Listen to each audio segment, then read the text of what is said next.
많은 분들이 즐겨보시는 영화 중에는 이 슈퍼히어로 무비라는 장르가 있습니다. 잘 알고 계신 슈퍼맨, 스파이더맨, 배트맨 이런 영화들이 그러한 장르에 속하는 영화들인데요. 여러분 이미 잘 알고 계시죠? 이 영화들에게는 공통점이 있습니다. 굉장히 뻔한 공통점이 있는데요. 그것은 무엇이냐면 일단 이 슈퍼히어로로 등장하는 등장인물들에게는 일반 사람들에게는 존재하지 않는 엄청난 초능력이 있다는 겁니다. 그리고 이 슈퍼히어로들은 그 초능력을 악의 세력으로부터 사람들을 구하는 데 쓰고 영화 중간에는 엎치락 뒤치락 하다가도 결국에는 누가 승리하죠? 결국에는 이 슈퍼히어로가 승리하고 해피엔딩으로 영화는 끝나게 되죠. 예수님께서 이 땅에 오셨을 때도 생각해보면 이 슈퍼히어로 무비 같은 일들이 현실로 일어날 것을 바라는 자들이 있었습니다. 바로 유대인들이죠. 그들은 어떤 이가 나타나서 초능력과 같은 힘을 발휘해 당시 엄청나게 거대한 악의 세력인 로마 정부를 멸하고 자신들을 그들로부터 구해줄 메시아를 기다리고 있었습니다. 그런데 우리가 성경 말씀을 보면 우리가 흔히 알고 있고 보던 슈퍼히어로 무비와는 좀 다른 이야기가 전개되죠. 참된 메시아이신 예수님께서 분명히 세상에 나타나셨음에도 불구하고 사람들은 그를 메시아로 알아보지 못합니다. 오히려 그를 환대하고 환영하기보다는 십자가에 매달아 죽이는 데까지 그들이 이르게 되는데요. 도대체 왜 유대인들과 유대인들의 지도자들은 왜 그들의 참된 영적인 슈퍼히어로이신 예수님을 알아채지 못하고 그를 조롱하고 멸시하고 핍박하고 박해하고 결국 죽이는 데까지 이르게 된 것일까요? 저는 오늘 성도님들과 함께 이 아침 본문을 통해서 두 가지 정도의 이유를 함께 나누고 하나님께서 주시는 은혜를 또 깨달음을 경험하기를 원합니다. 오늘 본문을 통해서 우리가 알 수 있는 이 유대인들과 유대인들의 지도자들이 예수님을 메시아로 볼 수 없었던 이유는 바로 그들의 상황과 환경을 말씀에 비추어 볼 수 있는 영적인 시야가 없었기 때문입니다. 오늘 말씀의 배경을 좀 먼저 살펴보실까요? 예수님께서는 예수님의 12제자 중에 한 명이었던 이 가룟 유다의 배신을 당하시고 당시 대제사장이었던 가야바의 집으로 밤중에 끌려가십니다. 그래서 오늘 본문 첫 절인 63절을 보시면 지키는 사람들이 있었다라고 기록하고 있어요. 아마도 이들은 이 대제사장 가야바의 종들이거나 아니면 그들의 집을 지키는 경비들이었을 겁니다. 그런데 오늘 말씀을 보면 이 지키는 자들이 그 밤중에 예수님을 희롱하고 때리기 시작했다라고 기록되어 있어요. 도대체 이 자들은 언제까지 이렇게 예수님을 힘들게 괴롭게 한 것일까요? 66절로 넘어가 보시게 되면 날이 새매, 다시 말해서 당시 유대인들의 최고 결정기관이었던 이 산헤드린의 멤버들이 예수님을 신문하기 위해 밤중에 막 모여드는, 그래서 날이 새는 그 시점까지 지금 이 대제사장들의 종들 또는 경비들이 예수님을 희롱하고 조롱했다라는 것입니다. 자, 그렇다면 이들은 예수님을 어떻게 조롱하고 희롱했을까요? 64절 말씀을 보면 그 내용이 나와 있는데요. 그의 눈을 가리고 물어 이르되 선지자 노릇하라, 너를 친 자가 누구냐 하고. 예수님께 선지자 노릇하라, 지금 너를 때리고 있는 우리가 누구냐, 우리의 이름을 대봐라, 이렇게 얘기하고 있어요. 너가 정말 선지자라면 지금 이 상황에서 너를 구원해봐. 너를 이렇게 때리고 눈을 가리고 핍박하고 조롱하고 있는 우리들의 이름을 맞춰봐. 이렇게 예수님을 조롱하고 욕하고 있는 것입니다. 사실 이 경비들뿐만이 아니라 당시에 많은 사람들이 예수님을 한 명의 선지자라고 생각하고 있었죠. 우리가 마태복음 16장 아주 유명한 말씀인데요, 13절로 돌아가 보게 되면 예수님께서 좀 뜬금없게 제자들에게 이렇게 질문하십니다. 사람들이 나를 누구라고 하니? 이 질문에 예수님께서 첫 번째로 대답하신 것은 14절 말씀에 많은 사람들이 예수님을 침례 요한 또는 엘리야, 예레미야와 같은 구약 성서에 등장하는 선지자 중에 한 명으로 생각하고 있다라고 제자들이 대답합니다. 왜 이렇게 많은 사람들이 예수님을 선지자라고 생각했을까요? 그 이유는 너무나 간단합니다. 예수님께서 그 당시 행하셨던 많은 기적과 표적 때문이었어요. 예수님께서 병든 자를 일으키시고 오병이어의 기적을 일으키시고 그 외 많은 기적들을 일으키시는 걸 보면서 어떻게 그것을 설명할 수 있을까 고민하던 사람들이 이것은 하나님께서 하나님의 능력을 부어주신 선지자가 아니면 일어날 수가 없는 일이구나, 이렇게 생각하는 사람들이 많이 있었다라는 것입니다. 자, 그렇다면 지금 예수님을 조롱하고 있고 또 예수님을 욕하고 있는, 심지어 예수님을 때리고 있는 이 경비들은 예수님을 참 선지자로 생각하고 있을까요? 구약 성경을 보면 어떠한 이가 진짜 선지자인지 가짜 선지자인지 구별할 수 있는 방법을 하나님께서 모세에게 주셨습니다. 그리고 그 방법은 지금 이 경비들 또는 대제사장들의 종들이 하고 있는 모습과는 너무나 거리가 있는 모습이에요. 우리가 신명기 18장 21절부터 22절 말씀을 보면 어떻게 한 선지자라고 말하는 사람을 진짜 선지자로 아니면 가짜 선지자로 구별할 수 있는지에 대한 말씀이 등장을 하게 되는데요. 21절과 22절 말씀 함께 보겠습니다. 네가 마음속으로 이르기를 그 선지자의 말이 여호와께서 이르신 말씀인지 우리가 어떻게 알리오 하리라.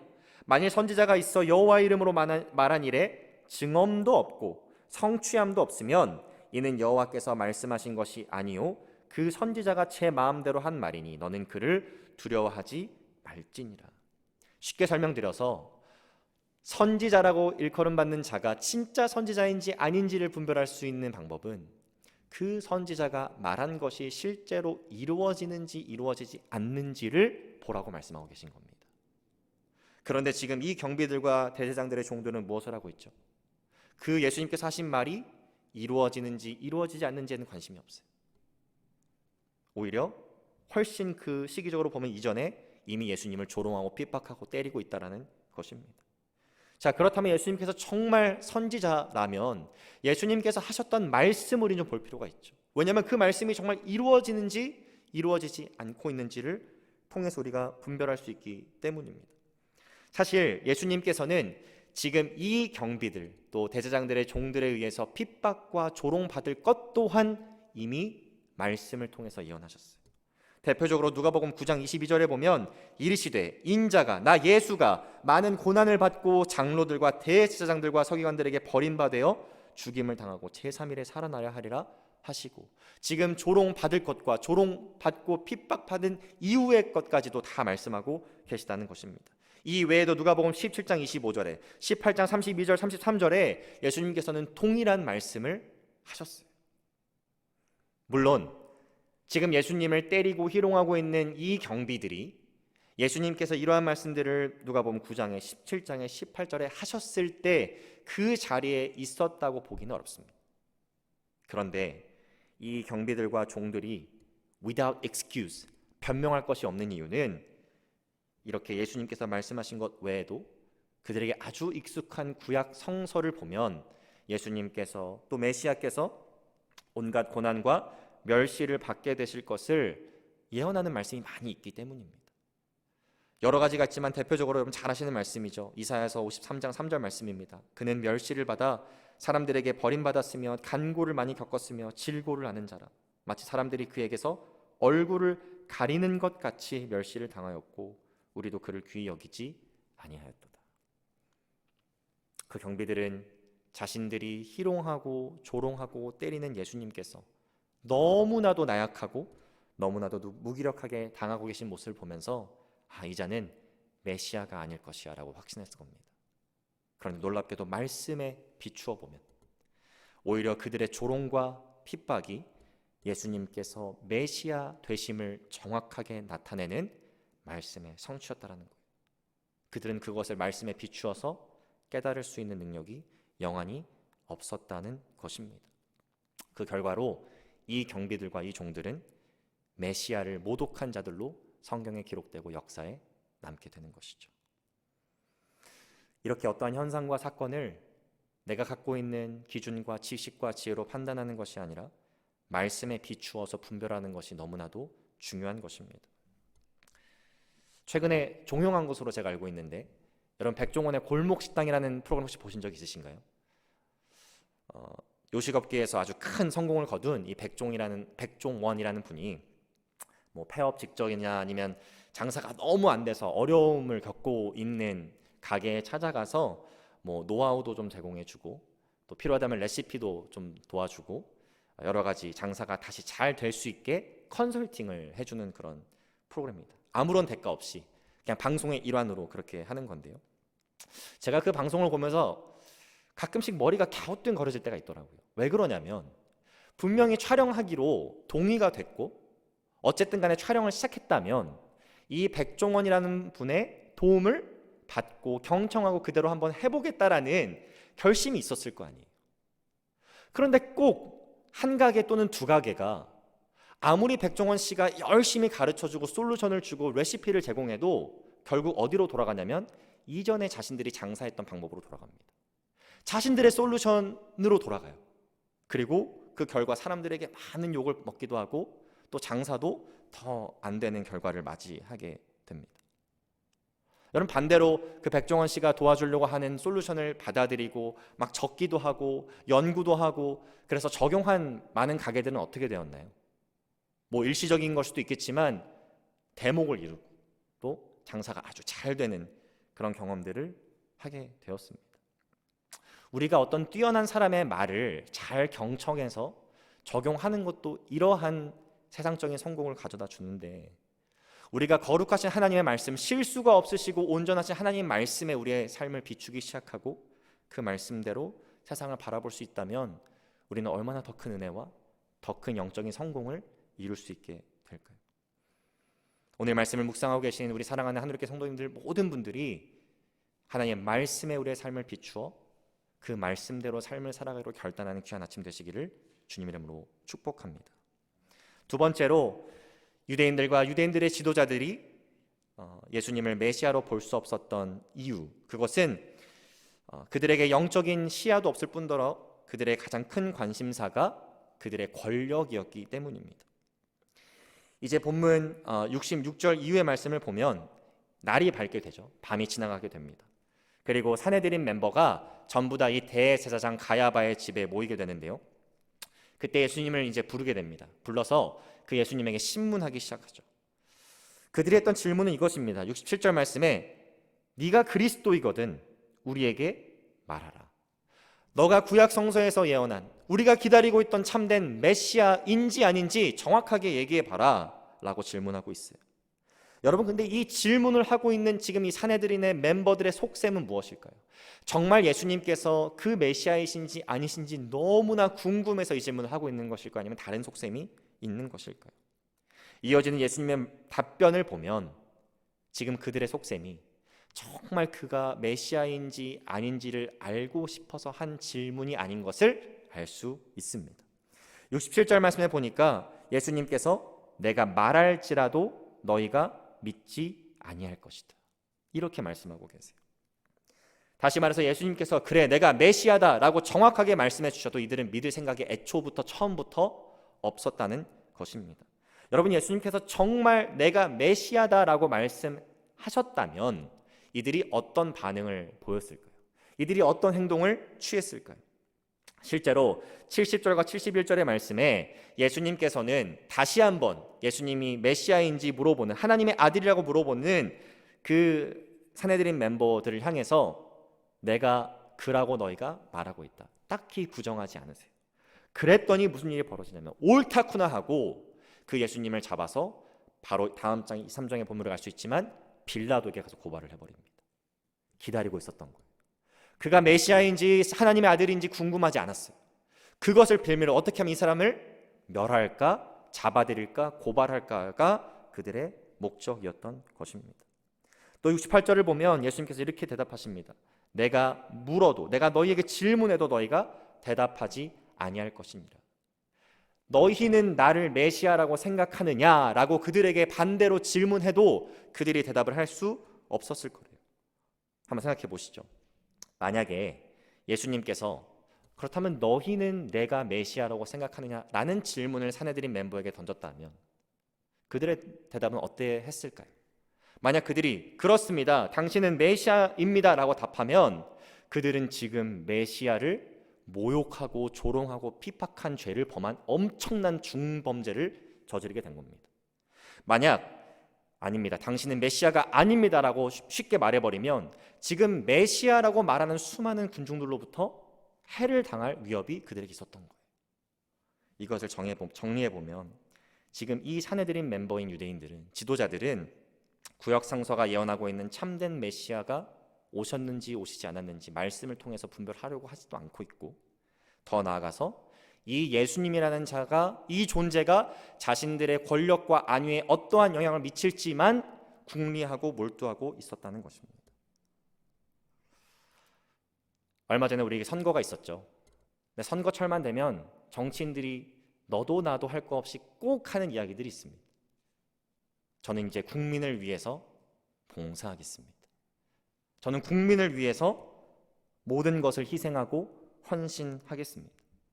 여러분, 근데 선거 끝나면 또 어떤 일이 벌어집니까? 분명히 국민을 위해서 봉사한다고 얘기했는데, 분명히 국민을 위해서 헌신하고 희생한다고 얘기했는데 자신들의 권력 싸움이었던 것이 드러나는 정치인들이 참 많이 있죠. 필요할 때는 원칙과 소신을 이야기하는데 실상 그들의 마음은 권력 욕심, 물욕으로 가득 차 있는 경우가 많이 있다는 것입니다. 지금 바리새인들의 모습이 그래요. 유대인들의 지도자들의 모습이 그래요. 메시아를 기다리고 있다고 이야기하지만, 구약 성서를 가르치고 있지만, 사람들에게 율법을 행해야 된다고 이야기하고 있지만 그들의 마음의 중심으로 들어가 보게 되면 권력과 물욕으로 가득 차 있었다는 것입니다. 마치 그 권력과 물욕으로 인해서 다시는 회복될 수 없는 자리까지 바닥으로 내려간 정치인들처럼 이제 그들은 가장 영적인 끝자락 바닥으로 내려가게 될 것입니다. 오늘 말씀을 통해서 우리는 예수님을 메시아로 보지 못하게 하는 두 가지를 살펴보았습니다.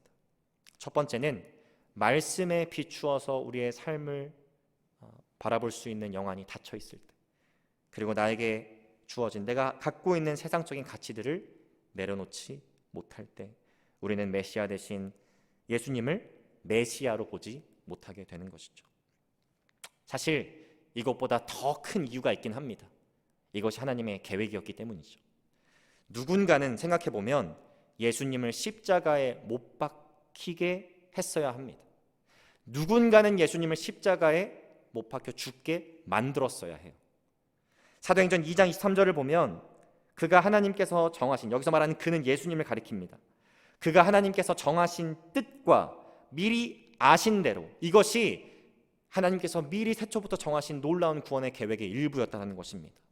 하나님께서 in control 하고 계시다는 거예요. 그런데 오늘 본문에 등장하는 이 경비들과 사내들인 멤버들은 그들의 영안이 닫혀 있어서 그들의 권력욕을 내려놓지 못해서 이 십자가에 예수님을 못 박히게 한 주범으로 역사에 기록되고 말았다는 겁니다. 저는 오늘 아침 사랑하는 모든 하늘교회 성도님들의 영안이 다시 한번 열리기를 소원합니다. 말씀에 비추어 우리의 삶을 바라보며 그 말씀을 적용한 삶을 살아갈 때에 우리는 하나님께서 주시는 놀라운 은혜를 경험할 수 있게 되는 것이죠. 메시아를 능욕하고 십자가에 못 박은 주범으로 기록된 사람이 있는 반면 하나님의 영광을 위해, 하나님 나라 확장을 위해 놀랍게 쓰임받아 기록되고 기억되는 사람들도 분명히 있으면 여러분 기억하시기를 바랍니다. 우리가 세상적인 가치들을 다 내려놓고 우리의 욕심들을 내려놓고 가장 가치 있는 분을 예수님으로 모시고 살아갈 때에 바로 우리가 그러한 자들로 기록되고 기억될 줄로 믿습니다. 기도하겠습니다. 사랑하는 하나님, 감사합니다. 오늘 말씀을 통하여서 이 땅에 메시아로 오신 예수 그리스도를 메시아로 보지 못했던 사람들의 이야기를 보게 하시고 그들이 왜 메시아 대신 예수님을 메시아로 보지 못했는지 깨닫게 하시니 감사합니다. 하나님, 우리가 삶을 살아가면서 겪게 되는 많은 사건과 현상들 가운데 우리는 너무나도 쉽게 우리의 지식과 지혜를 의존하려고 합니다. 말씀에 비추어 그것들을 바라보려고 하지 않고 결국 내 방식, 내 뜻대로 다 해결하려고 합니다. 우리의 그런 영적인 교만함, 무지함, 가려져 있는 눈을 열어주시고 말씀 가운데 온전히 거하는 우리 모두가 되게 하여 주옵소서. 말로는 메시아를 기다린다고 하지만, 율법이 중요하다고 하지만 끝까지 권력욕과 물욕을 버리지 못한 유대인들의 지도자들처럼 살아가는 것이 아니라 예수님을 가장 가치 있는 분으로 여기며 그 예수님을 위해서 그 어떠한 희생과 헌신도 드릴 수 있는 우리 복된 모든 삶이 될 수 있도록 주님 인도하여 주옵소서. 감사드리며 예수 그리스도 이름으로 기도합니다.